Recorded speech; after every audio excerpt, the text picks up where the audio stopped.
அனைவருக்கும் அன்பு கலந்த வணக்கத்தை தெரிவித்துக் கொண்டு நான் ஜெயலலிதா ரெசிபீஸ் இன்று என்டர்டெயின்மெண்ட் வீடியோ ஷூட்டிங் பண்ணுகிறேன்.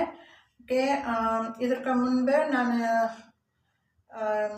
எம்ஜிஆர் எம்ஆர் ராதா பற்றி வீடியோ எடுத்திருந்தேன். எம்ஆர் ராதா எம்ஜிஆர் பற்றி அந்த வீடியோ அப்லோட் பண்ணிட்டேன். எல்லோரும் பார்த்துக்கிட்டு இருக்காங்க.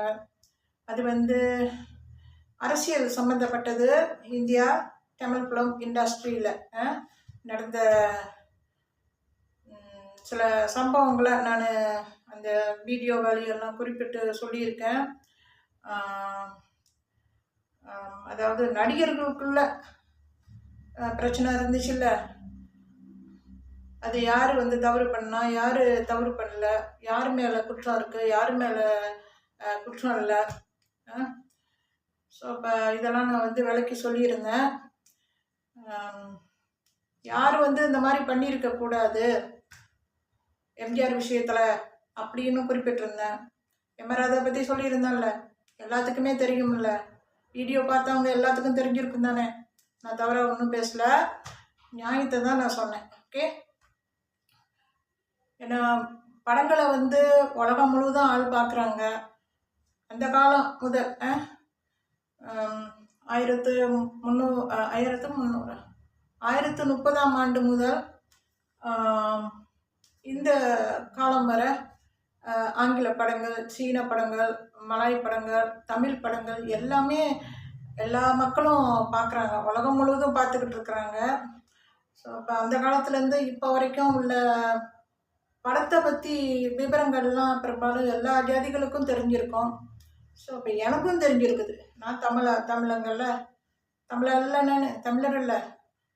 ஸோ அதனால் எனக்கும் தெரிஞ்சிருக்கு. ஸோ இப்போ நான் அதனால் நான் எம்ஜிஆர், எம்ஆர் ராதா இவங்க 2 பேரை பற்றி நான் லாஸ்ட் வீடியோவில் நான் போட்டேன். அது ரொம்ப நாளாக சொல்லணும்னு நினச்சிக்கிட்டு இருந்தேன். அதில் நான் ராதிகா பேரெல்லாம் நான் குறிப்பிட்டிருக்கேன். அவங்க அப்பா எம்ஆர் ராதான்னு எதை நினச்சிக்காதீங்க, நான் சொல்ல வேண்டிய நிலைமை. இருந்தாலும் அவங்க அப்பா பண்ணது தவறு தானே. அப்புறம் அவங்க குடும்பத்தில் அவங்க கூட பிறந்தவங்க,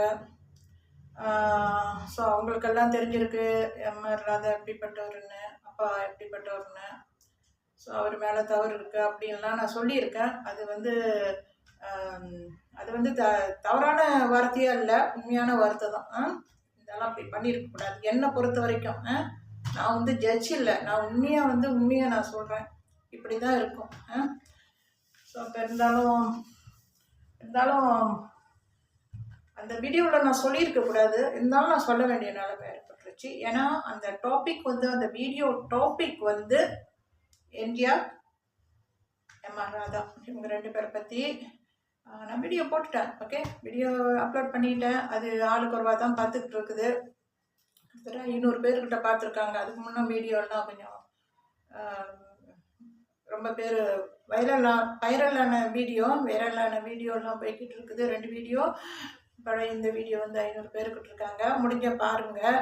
எம்ஆர் ராதா எம்ஜிஆரை பற்றி நான் உண்மையை நான் சொல்லியிருக்கேன், அதில் தவறு பண்ண நான் சொல்லலை. ஓகே, அது சென்ட்ரல் வீடியோ நான் போட்டுட்டு அப்லோட் பண்ணிட்டேன். ஓகே, இப்போ இன்றைக்கு நான் என்ன தலைப்பில் நான் பேச போகிறேன்னா, குயின் விக்டோரியா, எலிசபெத் ராணியோட பாட்டியோட பாட்டி, அதாவது great grandmother queen Victoria, அவங்கள பற்றி நான் சொல்கிறேன். ஓகே, இப்போ கொஞ்சம் எல்லாம் சொல்லணும். நான் அந்த ராணியை பற்றி நான் சொல்லணும். அதாவது கொள்ளுப்பாட்டின்னுவாங்க. எலிசபெத் ராணிக்கு கொள்ளுப்பாட்டி மாதிரி, பாட்டியோட பாட்டி. ஸோ அப்போ இதை பற்றி கொஞ்சம் நான் விளக்கமாக சொல்லணும். இது யாருக்கு நான் சொல்கிறேன்னா, இப்போ இந்த வீடியோ பார்த்துக்கிட்டு இருக்கீங்களே யூடியூப் வியூவர்ஸ், என்னோட வீடியோலாம் பார்க்குறீங்கள, யார் பார்க்குறீங்களா, யாராரு உங்களுக்கு நான் வியூவர்ஸ்க்கும் இப்போ நான் சொல்கிற வார்த்தைகள்லாம் வியூவர்ஸ் இந்த வீடியோ பார்க்குறவங்களுக்கும் போய் சேரணும். அது மட்டும் இல்லை, தமிழ் ஃபிலிம் இண்டஸ்ட்ரியில் உள்ளவங்க யார் படம் எடுக்கிறாங்களே, இப்போ 1990s 2000லாம் எடுத்தாங்களே, சந்திரமுகி, இம்சை அரசன், 23ஆம் புலிகேசி அந்த படம்லாம் எடுத்தாங்கள்ல, அவங்களுக்கு குறிப்பாக வந்து நான் இப்போ இந்த வீடியோவை இப்போ எடுக்கிறது அவங்களுக்கும் வியூவர்ஸ்க்கும் எல்லாத்துக்கும் 2 பேர்த்துக்கும் சேர்த்து நான் வந்து இந்த வீடியோ நான் எடுத்துக்கிட்டு இருக்கிறேன். தமிழ் ஃபிலிம் இண்டஸ்ட்ரி அவங்கள தான் முக்கியமாக நான் வந்து குறிப்பிட்டு சொல்லணும். குயின் விக்டோரியாவை பற்றி பேசுகிறப்ப அவங்கள கண்டிப்பாக சொல்லி ஆகணும். ஸோ அப்போ அவங்கள பற்றி அவங்களுக்கு இந்த வீடியோ, வியூவர்ஸ்க்கு இந்த வீடியோ யாராவது பார்க்குறீங்களோ நான் எப்படி எடுத்துக்கிறீங்களோ எடுத்துக்கோங்க. ஓகே, நான் சொல்கிறது என்னோடய கடமை. சொல்ல வேண்டியது நான் நினச்சேன், சொல்ல வேண்டியது சொல்லிடுறேன். இந்த வீடியோவில் நான் சொல்லிடுறேன். ஓகே, இப்போ என்னென்னா குயின் விக்டோரியா அவங்க மேலே தான் இந்தியா தமிழ் ஃபிலிம் இண்டஸ்ட்ரியில் வேலை செய்கிறவங்களுக்கு படம் எடுக்கிறவங்களுக்கு இந்த குயின் விக்டோரியா மேலே தான் ஆத்திரம். குயின் விக்டோரியா எலிசபெத் ராணியோட பாட்டியோட பாட்டி 1819 ஆண்டு பிறந்தாங்க. 1819 ஆண்டு பிறந்தாங்க. ஓகே, அப்புறம் 1901 ஆண்டு அந்த குயின் விக்டோரியா இருந்தாங்க. ரொம்ப நாள் வளர்ந்துருக்காங்க அந்த குயின் விக்டோரியா. அவங்களுக்கு நான் சப்போர்ட் பண்ணி பேசலை, நியாயத்தை சொல்ல போகிறேன் நான். ஓகே, படம் எடுக்கிறீங்களே நல்லா காதில் போட்டுக்குங்க. பார்க்குறீங்களா அந்த வீடியோ? பாருங்கள், பார்த்து தெரிஞ்சுக்கிட்டா என்ன சொல்கிறேன்னு சரி அதை மனசில் வச்சுக்கோங்க. ஆத்திரப்பட வேண்டாம், கோவப்பட வேண்டாம். ஓகே, நியாயத்தை நான் சொல்கிறேன். அதாவது இந்த குயின் விக்டோரியா வந்து அந்த காலத்தில் 1819 ஆண்டு பிறந்தவங்க. ஆனால் குயின் விக்டோரியா வந்து ராணியாக வந்தது இங்கிலாந்துக்கு எப்போன்னா 1837 ஆண்டு. அந்த வருஷம்தான் குயின் விக்டோரியா, அதாவது எலிசபெத் ராணியோட பாட்டியோட பாட்டி அந்தம்மா. ஸோ 1837 ஆண்டு தான்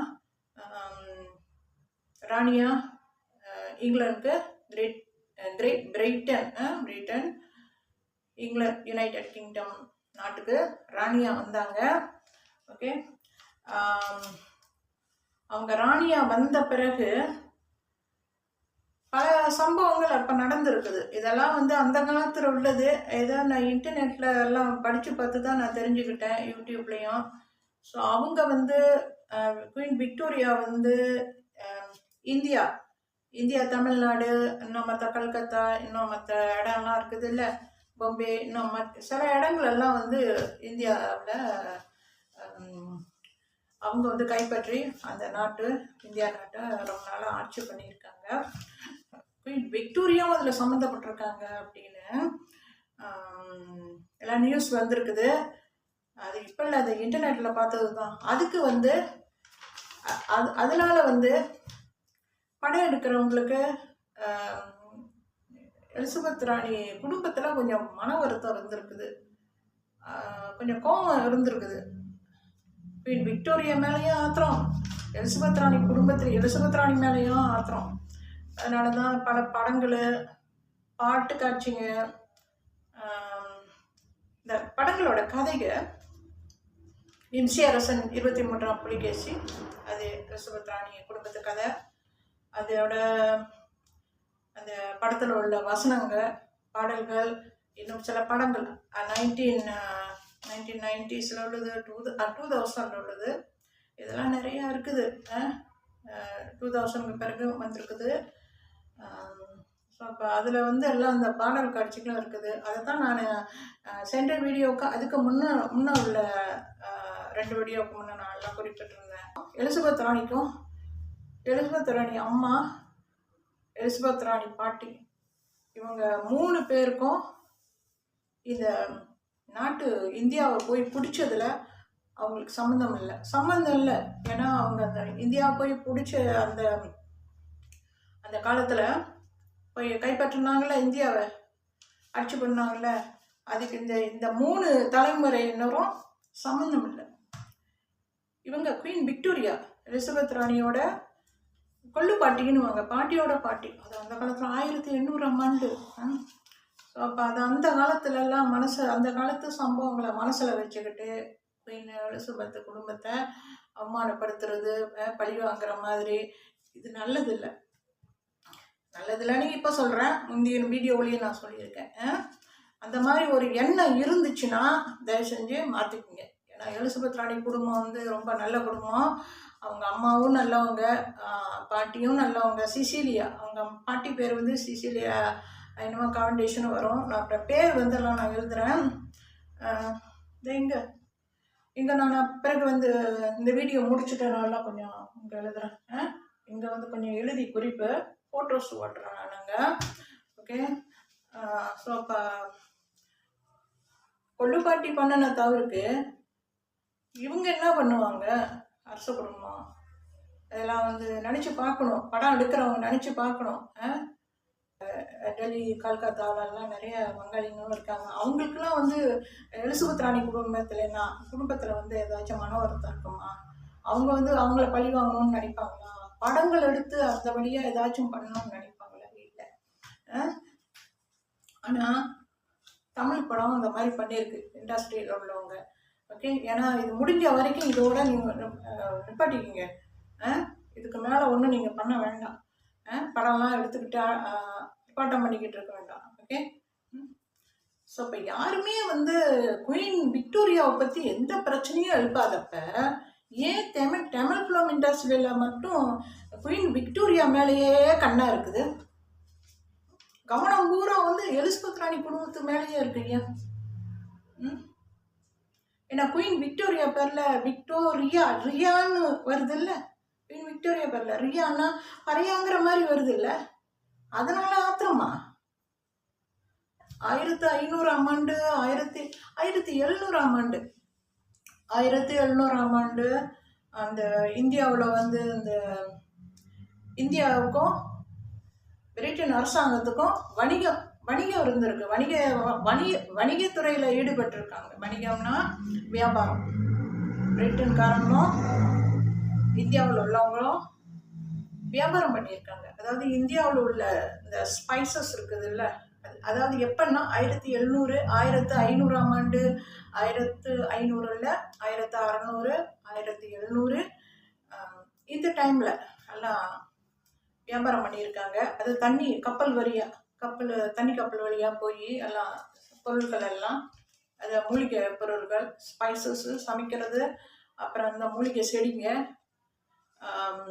பிறகு வந்து காஃபி, டீ, தேயிலை, இதெல்லாம் வந்து இந்தியாவில் வந்து நல்ல விதமான சாமானுங்க பொருட்கள்லாம் ஸ்பைசஸ்லாம் கிடைக்கும். அந்த காலத்துலேயே கிடைச்சிருக்கு. தமிழர்கள் வந்து சமைக்கிறதுல கட்டிக்காங்க. மூலிகை சாமான்லாம் உற்பத்தி செஞ்சு சமைக்கிறதுல கட்டிக்காங்க அந்த காலத்தில். அதனால தான்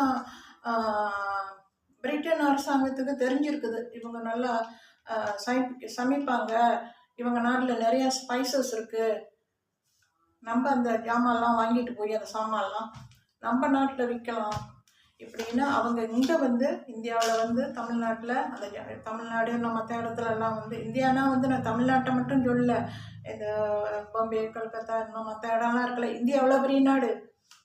அங்கே வந்து எல்லாம் வந்து சாமானை வாங்கிட்டு போய் அப்படியே போய்கிட்டு வந்துக்கிட்டு தனி கப்பல் வழியாக இருந்துருக்காங்க. ஸோ அப்போ இது குறிப்பிட்ட காலம் வரைக்கும் தான் இருந்திருக்குது.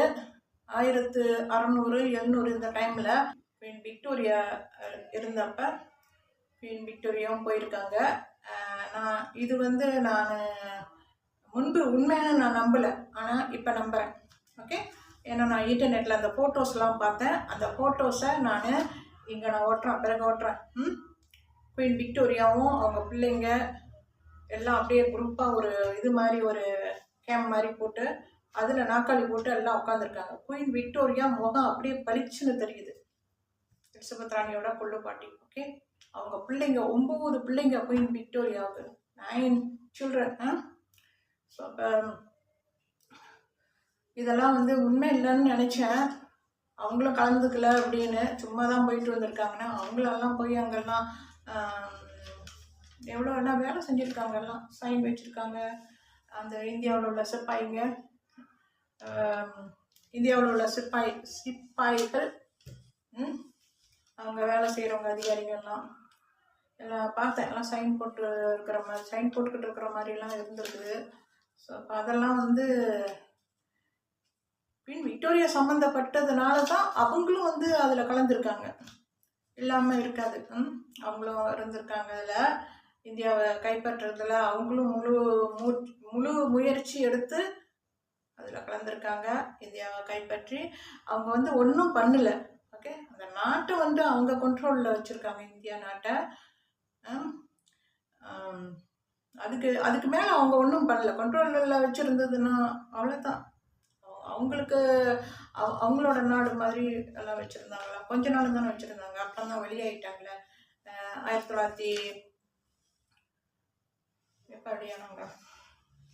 1947 சுதந்திரம் கிடைச்சது.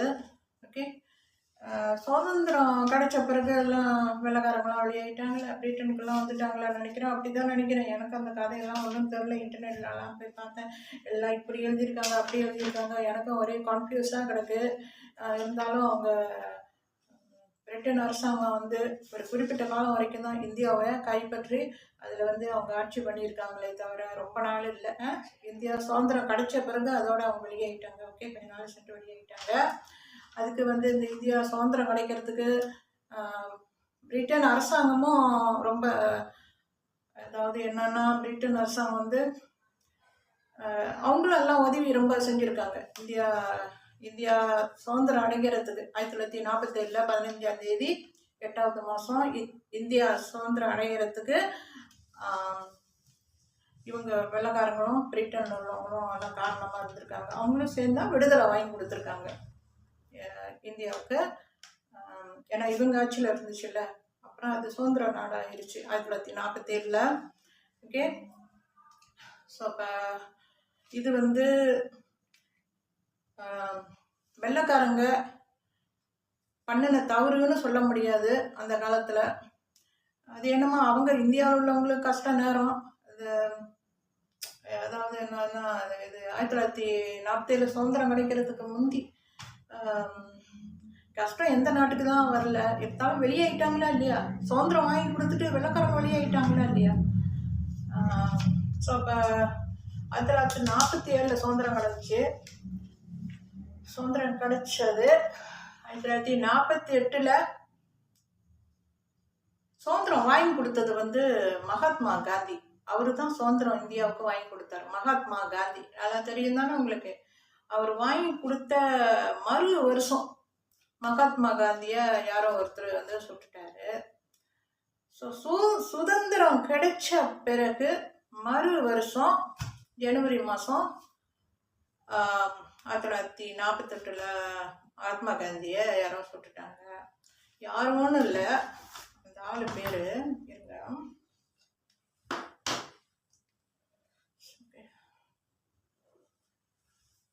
கிச்சனில் ரொம்ப சூடாக இருக்குது. ஓகே, அவர் பேர் வந்து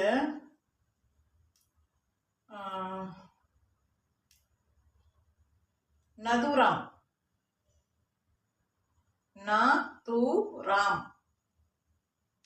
விநாயக் கோட்சே. நதுராம் விநாயக் காட்சே இருக்குது, காட்சே. ஓகே, ஆனால் இவரோட பேர் வந்து இப்போ நான் சொன்னேன் இப்போ ஒன்றத்துக்கு முன்னே, அவரோட பேர் வந்து ஒரு இடத்துல இந்த மாதிரி இருக்குது, மதுரம் விநாயக் காட்சே. ஓகே, இவர் வந்து பஞ்சாப்காரரு. இவர் பஞ்சாப்காரரு தான், சீக்கியர், பஞ்சாபில் உள்ளவர். ஸோ இப்போ இவரோட பேர் வந்து இன்னொரு இடத்துல நதுராம் ராமச்சந்திரன் விநாயக் காட்சேன்னு வருது. இதில் எதை நான் நம்புறது? இந்த பேர் உண்மையான பேர் எது அது தெரியல. இப்படி பேரை வந்து இப்படி மாற்றி போட்டால் எது உண்மையான பேருன்னு ஆளுங்க கண்டுபிடிக்கிறது. சரி, அது இருக்கட்டும். அந்த நதுராம் வந்து சுட்ட துப்பாக்கி வந்து மகாத்மா காந்தியை சுட்டாருல்ல, இந்த நதுராம விநாயகர் அவர் சுட்ட துப்பாக்கி வந்து பெரீட்டா M1934 SIMI automatic pistol. Okay, Mahatma காந்திய அந்த நதுராம் சுட்டாருல்ல, அந்த துப்பாக்கியோட மாடல் வந்து இப்போ நான் சொன்னேன்ல அது. ஸோ இது பேர் வந்து நம்புற மாதிரி இல்லையே. ரீட்டான்னு இருக்குது, ரீட்டான்னு இருக்கு. அது என்னமோ அது எல்லாம் இன்டர்நெட்டில் போட்டிருக்காங்க. அதெல்லாம் நம்ம ஆராய்ஞ்சிக்கிட்டு இருக்க வேண்டாம். எழுதியிருக்கிறது தான் நான் படிக்க முடியும். ஓகே, அவர் இவர் மகாத்மா காந்தியை சுட்டிருக்காரு. அவர் வந்து மகாத்மா காந்தி எந்த சமயத்தில் சுடப்பட்டிருக்காருன்னா, மகாத்மா காந்தி வந்து இந்த இடம்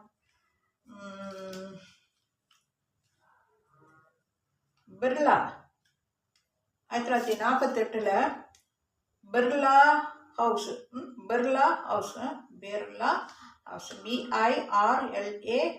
பிர்லா ஹவுஸ் அவரோட வீடு தான் நினைக்கிறேன். வீட்டுக்கிட்ட சாமி கும்பிட்றதுக்கு ப்ரே பண்ணுறதுக்கு போயிருக்காருன்னு நினைக்கிறேன். அதுதான் இன்டர்நெட் எழுதுறாங்க, அது என்னென்னமோ எழுதியிருக்காங்க, எனக்கு ஒரே குழப்பமாக இருக்கு. ஓகே, அது வந்து பிர்லா ஹவுஸ். அந்த இடத்துக்கு வந்து அவர் நடந்து போய்கிட்டு இருக்கிறது தான் இந்த நதுராம்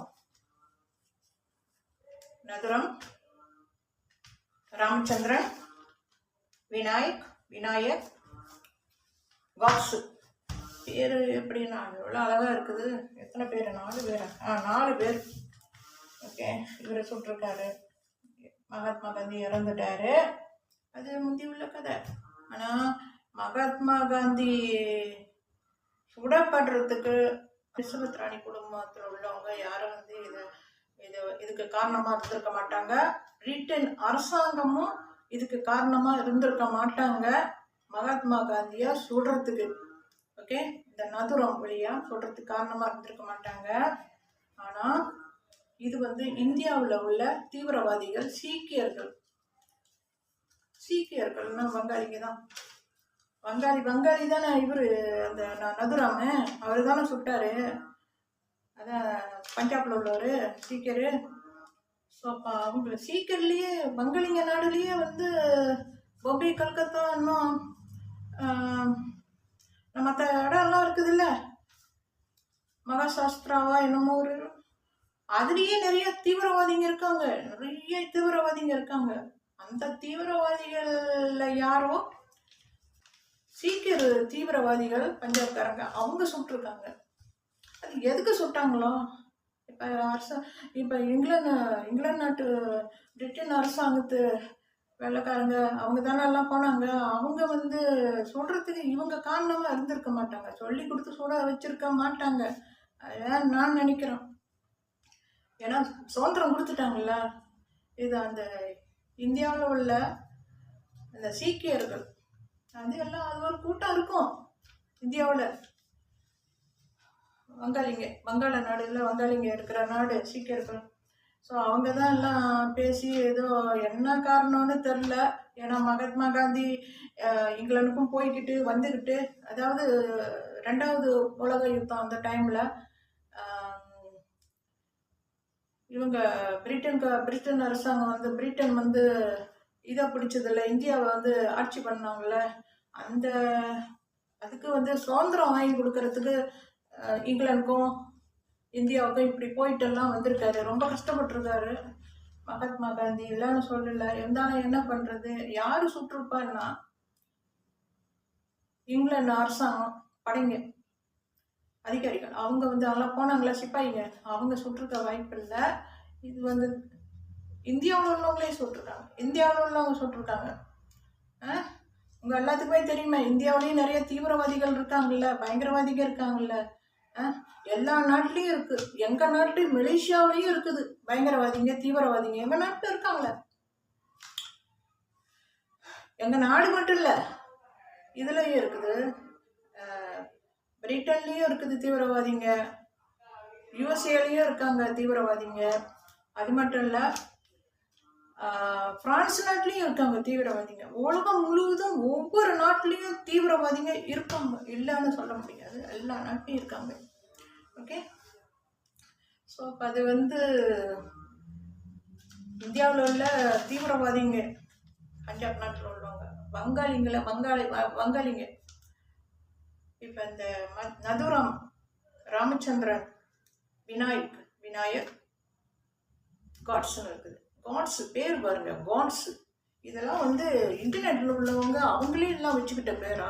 ஒன்றுமே தெரியலையே, எனக்கு தெரியல. அது உள்ளதுதான் நான் பேச முடியும். ஓகே, இது பொய்யான தகவல் மாதிரி இருந்தால் சாரி மன்னிச்சுங்க. இந்த விவரங்கள் எல்லாம் நான் சேகரித்தது இன்டர்நெட்டில். ஓகே, இன்டர்நெட்டில் அங்கே என்ன எழுதியிருக்காங்களோ அதுதான் நான் பேச முடியும். ஓகே, தவறாக இருந்துச்சுன்னா சாரின்னு சொல்லிடுறேன். உண்மையாக இருந்தால் ஓகே, பரவாயில்ல. இப்போ என்னன்னா, இப்போ யார் எந்த நாட்டில் தான் பிரச்சனை இல்லை, அது அந்த காலத்தில் உள்ள கதை. ஸோ இப்போ 1941 இப்போ இந்தியாவை பிடிச்சது இவங்க யார்,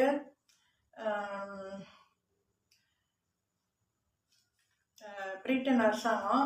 அவங்க படைகள்லாம் போய் இந்தியாவை கொஞ்ச நாள் ஆட்சி பண்ணாங்க. அது 47 தான் சுதந்திரம் கிடைச்சது. சுதந்திரம் வாங்கி கொடுத்தாரு மகாத்மா காந்தி. ஆனால் அதுக்கு முன்ன எங்கள் நாடு உங்களுக்கு தெரியுமில்ல எல்லாரும், செகண்ட் வேர்ல்ட் வார். அப்போ அந்த டைமில் இப்போ பிரிட்டிஷ் அரசாங்கம் போய் இந்தியாவை பிடிச்சதும் செகண்ட் வேர்ல்ட் வார் டைம், அந்த டைம் தான். இப்போ எங்கள் நாட்டையும் 2வது உலக யுத்தம் டைமில் ஜப்பனீஸ்காரங்க எங்கள் நாட்டை பிடிச்சிட்டாங்க. அதாவது பிடிக்கிறதுல நாட்டை பிடிச்ச ஆளுல ரொம்ப நாள், கொஞ்ச நாள் தான் எங்கள் நாட்டை ஆட்சி பண்ணாங்க, கொஞ்ச நாள். 1941 மலேசியாவுக்கு வந்தாங்க ஜப்பான்காரங்க. 1942 பிரிட்டன் அரசாங்கம் படைங்க வெள்ளைக்காரங்க அவங்க சண்டை போட்டு ஜப்பான்காரங்களை வெளியாக்குனாங்க 42. அப்போதான் 42 பிரிட்டன் நாட்டு அரசாங்கம் படைங்க அவங்க தான் பிரிட்டன் அரசாங்கம் படைங்க தான் மலேசியா ஜப்பான்காரங்களை வெளியாக்குற மாதிரி எல்லாம் முயற்சிகள் பண்ணாங்க. ஜப்பான்காரங்க மலேசியா விட்டு போகிறதுக்கு காரணமே பிரிட்டன் அரசாங்கம் தான். அங்கே அதில் உள்ள படைங்க தான் இவனுங்க ஜப்பான்காரங்களெல்லாம் அடக்குனாங்க. அந்த ஃபோட்டோவில் இருக்கணும், அப்புறம் ஓட்டுறோம் பாருங்க. ஜப்பான்காரங்க இருப்பாங்க, அப்புறம் வெள்ளைக்காரங்க இருப்பாங்க. அந்த வெள்ளைக்காரங்களாம் யூஎஸ்ஏக்காரங்கள்ல பிரிட்டன் நாட்டு அரசாங்கத்தில் உள்ள படைங்க. அதாவது எல்லாம் அதிகாரிங்க. அதாவது என்னன்னு சொல்லுவாங்க, ஆமிங்க, பிரிட்டன் நாட்டு ஆமிங்க. இப்போ இங்கிலாண்டில் உள்ளவங்க அந்த வெள்ளைக்காரங்க தான் எங்கள் நாட்டு ஜப்பான்காரங்களை விரட்டி அடித்தாங்க. அவங்க தான் ஜப்பான்காரங்க அடங்கினாங்க. ஜப்பான்காரங்க ரொம்ப அநியாயம் பண்ணியிருக்காங்க மலேசியாவில். ஆனால் ஜப்பான்காரங்க எங்கள் அம்மா சொல்லியிருக்காங்க, 1940 எங்கள் அம்மா அப்பா மலேசியாவுக்கு வந்தாங்க. 1941 ஜப்பான்காரங்க மலேசியாவை பிடிச்சிட்டாங்க. அந்த டைமில் ரொம்ப அநியாயம் பண்ணியிருக்காங்க. அவங்க ஜப்பான்காரங்க அவங்கள யாரும் ஒன்றும் பண்ணலைன்னா நம்ம பாட்டுக்கு பேசாமல் இருந்தால் அவங்க பாட்டு பேசாமல் சுற்றிக்கிட்டு எல்லாம் ரோமிங் பண்ணிக்கிட்டு இவங்க ஜப்பான்காரங்க சரி ஜப்பனீஸ் எல்லாம் ஆட்சி இல்லை. இப்போ 1941 42 அவங்க பாட்டுகள்லாம் சுற்றிக்கிட்டு பேசாமல் இருப்பாங்க. எங்கள் அம்மா அப்பா சொல்லியிருக்காங்க, அவங்க ஒன்றும் பண்ண மாட்டாங்க யாரையுமே. ஏசுறது, அது அடிக்கிறது, அதெல்லாம் கம்பல் அடிக்கிறது, ரொத்தால் அடிக்கிறது, அதெல்லாம் ஒன்றுமே இல்லை.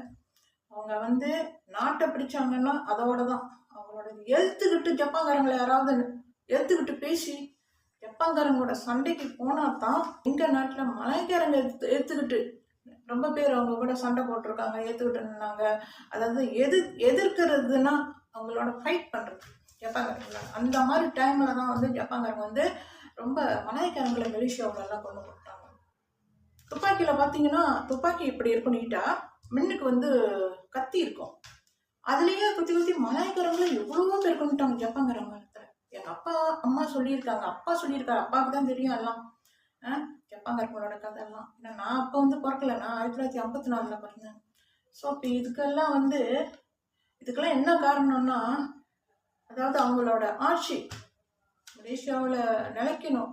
செகண்ட் வேர்ல்ட் வார், 2வது உலக யுத்தம் அப்போ தான் வந்திருக்காங்க மலேசியாவுக்கு. இந்தியாவுக்கு பிரிட்டன் அரசாங்கம் போனது அங்கேயும் 2வது உலக யுத்தம் டைமில் தான் அங்கே போய் இந்தியாவை பிடிச்சதும். ஸோ அப்போ எங்கள் அப்பா அம்மா சொல்லியிருக்காங்க அந்த காலத்தில். நான் அப்போ பிறக்கல, அவங்க சொல்லி தான் எனக்கு தெரியும். ஜப்பான்காரங்க வந்து அவங்க பாட்டுக்கு பேசாமல் இருப்பாங்களாம், அப்படியே சுற்றிக்கிட்டு ரவுண்ட் பண்ணிக்கிட்டு போவாங்க. ஏன்னா மலேசியா பிடிச்சிட்டு அவங்களெல்லாம் ரவுண்ட் பண்ணி எல்லாம் பார்க்கணும்ல இடம்லாம். அந்த பித்தா மரம்ன்றோம், அது என்னது இது, பால் மரம் வெட்டுற அந்த தோட்டம்லாம் இருக்குது, அதெல்லாம் போய் சுற்றுவாங்களாம்.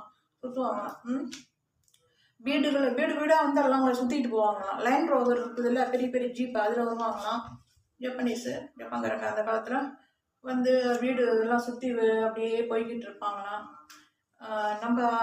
நம்ம வீட்டு உள்ள அவங்க வர டைம்ல வீட்டு உள்ள இருந்தால் ஒரு பிரச்சனை இல்லை, அவங்க பாட்டு போயிடுவாங்க, வீடு சுற்றிட்டு அந்த பக்கம் அப்படியே எல்லாம் லைனாக போயிடுவாங்க. வீடு பார்த்துட்டு அப்படியே சுற்றிட்டு போயிடுவாங்க.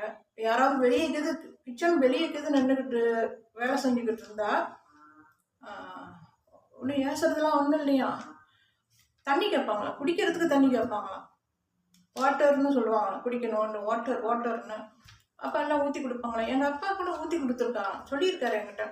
தண்ணி கேட்பாங்க, அது ஒரு கொஞ்சம் பேர் வந்திருப்பாங்க, ரொம்ப பேர் இல்லை, கொஞ்சம் பேர் வந்திருப்பாங்க. எல்லாத்துக்கும் ஊற்றி நான் கொடுப்பேன். அப்படி வெளிக்கு நின்னா தான், பார்க்கலன்னா அவங்க பாட்டு போயிடுவாங்க. ஸோ அவங்க வந்து ஜப்பான்காரங்க வந்து கெட்டவங்கன்னு சொல்ல முடியாது.